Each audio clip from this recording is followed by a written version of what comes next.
Doctor Affan, कुछ तो शर्म कर लो। ये वक्त है आज से 2 से 2.5 साल पहले की कि मैं यूं ही अपना फेसबुक मीडिया स्क्रॉल कर रहा था तो एक वीडियो मेरी नजरों के सामने आती है। उसके अंदर मैं देखता हूं कि एक डॉक्टर साहब हैं जो कि एमबीबीएस स्टूडेंट्स के अंदर जो उनके मसाइल हैं, जो उनके साथ प्रॉब्लम्स आती है, उनको बहुत इंफॉर्मेशन बेस पे डिस्कस कर रहे हैं। लेकिन मैं देखता हूं कि क्या ही इस डॉक्टर ने कितनी ही अच्छी बात की है। लेकिन मैं उसी वीडियो को देखते साथ ही उनके चैनल को भी सब्सक्राइब कर लेता हूं और मैं कहता हूं कि इनकी फ्यूचर की भी मैं सभी वीडियोस देखूंगा। यूं ही वक्त फिर गुजरता जाता है। होता यह है कि कुछ 6 माह का वक्त गुजरता है तो वही डॉक्टर साहब जिनके मैं कंटेंट नॉर्मल रूटीन में देखता था तो उनके कंटेंट का लेवल ये हो जाता है कि ये आपके जो समोसे हैं ये आपकी कैलोरी का बम, इसके अलावा आप जलेबी खा रहे हैं तो ये आपका एटम बम। ये कंटेंट हम उनसे एक्सपेक्ट नहीं करते थे। हमारी जो यंग जनरेशन है ये आइडियलाइज करती है इन्हीं लोगों को जो कि हमारे सोशल मीडिया पे अच्छे इन्फ्लुएंसर्स हैं, जैसे डॉक्टर अफान साहब। जैसे ही उनको मैंने देख के फॉलो किया था, लेकिन फिर वक्त आता है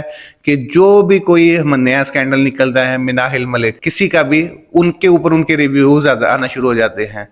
हमारे पास डॉक्टर का जो प्रोफेशन था ये तो एक नोबल प्रोफेशन था, लेकिन ये जो हमारे इन्होंने किया ये आपने इनके कंटेंट में भी देखा। जब कंटेंट के अंदर आपको ये देखना मिल जाए कि आपको पैसे की हवस के अंदर, आपको कंटेंट के अंदर ये कुछ वल्गैरिटी दिखानी पड़े। हमने उनको ऐसा भी देखा कि बहुत सारी पॉडकास्ट के अंदर उन्होंने ऐसी बातों का भी जिक्र किया जैसे मुठ और ये सारी चीजें जो कि हम फैमिली में बैठ के नहीं देख सकते, जो हमारी एक बिलो द बेल्ट हम चीजें डिस्कस करते हैं। तो आज 2 साल होने को आए हैं, जब उनका कंटेंट का लेवल इससे भी नीचे गिर गया तो मैंने उनको क्रॉस ऑल प्लेटफॉर्म्स यानी उनको फॉलो कर दिया।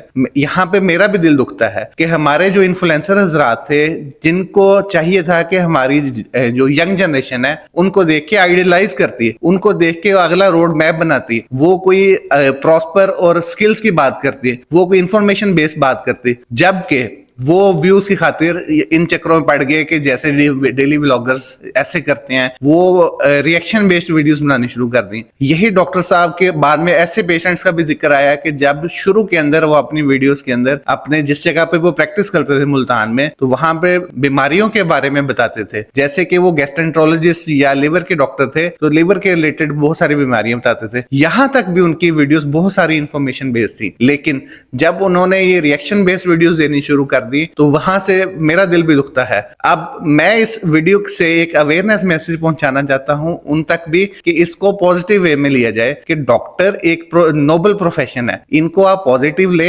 हमारी जो यंग जनरेशन है इन्हीं डॉक्टर्स को देख के, और जो हमारे पढ़े लिखे हजरात हैं जो कि इस जनरेशन को एक नई डायरेक्शन देना चाहते हैं, जो इनोवेशन की डायरेक्शन हो, जो मुल्क के अंदर डॉलर्स लाने की डायरेक्शन हो, उन पे जाना चाहिए, जो कि हमारी यंग जनरेशन को नई स्किल सिखा सके। तो ये अपनी वीडियोस में इस तरह के मैसेजेस कन्वे करने चाहिए। इस वीडियो के डिस्क्रिप्शन में मैं आपको एक लिंक दे दूंगा, आप उन डॉक्टर्स की प्रोफाइल्स पे भी जाके देखिएगा कि उन्होंने भी, उनका कंटेंट में नॉलेज बेस होता है, लेकिन उनका कभी भी कंटेंट इस तरह नेगेटिविटी से भरा नहीं होता। आप इसको नेगेटिविटी समझें या बिलो द बेल्ट समझें, मैं ये समझता हूं कि एक वैल्यू आपकी फेस की और आपके कंटेंट की होनी चाहिए। उससे आप बिलो जाते हैं तो मैं इसको कहूंगा सिर्फ आपने इस पेट भरने की खातिर, अपने कंटेंट को वायरल करने की खातिर आपने उस कंटेंट को चूज किया। तो आप इसके बारे में क्या कहते हैं, इसका इजहार आपने कमेंट सेक्शन में करना है, और इसका फैसला मैंने इन ऑडियंस पे छोड़ दिया है ताकि इस अवेयरनेस मैसेज को आप डॉक्टर साहब तक भी पहुंचाए और जो हमारे मजीद लिसनर्स और ऑडियंस हैं तो इन तक भी पहुंचाए। फैसला वो कमेंट सेक्शन में कीजिएगा।